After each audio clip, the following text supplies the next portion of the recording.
एक समय की बात है। एक बहुत पुराना गांव हुआ करता था। वो गांव बहुत ही पुराना होने के साथ साथ बहुत ही खुशहाल था। गांव के पास ही एक नदी बहा करती थी।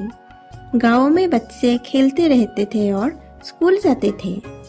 गांव में दो पुराने बरगद के पेड़ भी थे जो आमने सामने थे।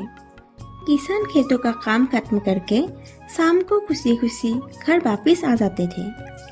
किसानों द्वारा की गई फसल भी बहुत अच्छी होती थी। बारिश सही समय पर होती थी जिससे गांव में पानी की कमी भी नहीं होती थी। सुबह होने पर चिड़िया और पक्षी सहसहाते थे। बच्चों के खेलने की रौनक के साथ साथ शाम खत्म हो जाती थी। गांव में सभी बहुत खुश थे। उस गांव से कुछ ही दूरी पर गांव से भी पुराना एक जंगल था।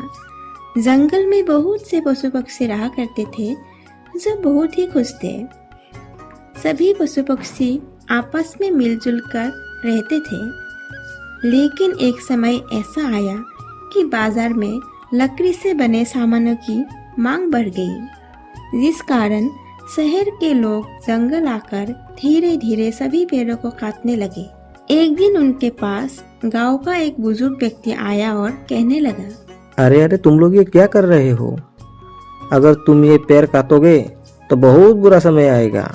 बस इतना कहकर वो व्यक्ति वहां से चला गया। पेड़ काटने वालों ने उसकी बात नहीं मानी और एक दिन ऐसा आया कि जंगल के सभी पेड़ खत्म हो गए। गर्मी का समय आ गया। गर्मी से बचने के लिए किसी भी पशु पक्षी को छांव नहीं मिलती थी। गांव के पास बहने वाली नदी धीरे धीरे सूख गई। पशु पक्षियों को प्यास बुझाने के लिए पानी नहीं मिलता था।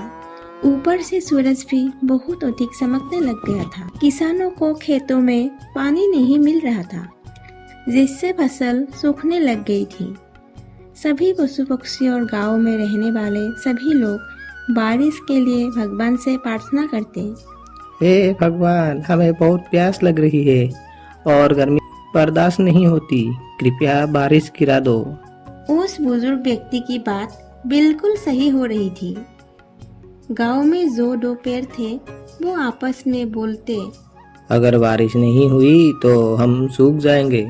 वो भगवान से प्रार्थना करते हैं, भगवान बारिश डाल दो।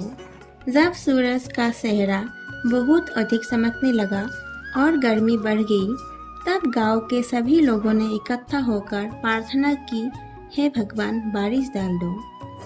सभी लोग सच्चे मन से भगवान से प्रार्थना करने लगे। एक दिन भगवान ने गांव के सभी लोगों की प्रार्थना सुनी और देखते ही देखते आसमान में काले बादल आने लगे। कुछ समय बाद बहुत तेज बारिश होने लगी। फसलें फिर से लहरा उठी। पशु पक्षी बारिश में खुशी से नाचने लगा। नदी में फिर से पानी आ गया। गांव के लोग फिर से खुशहाल रहने लगे।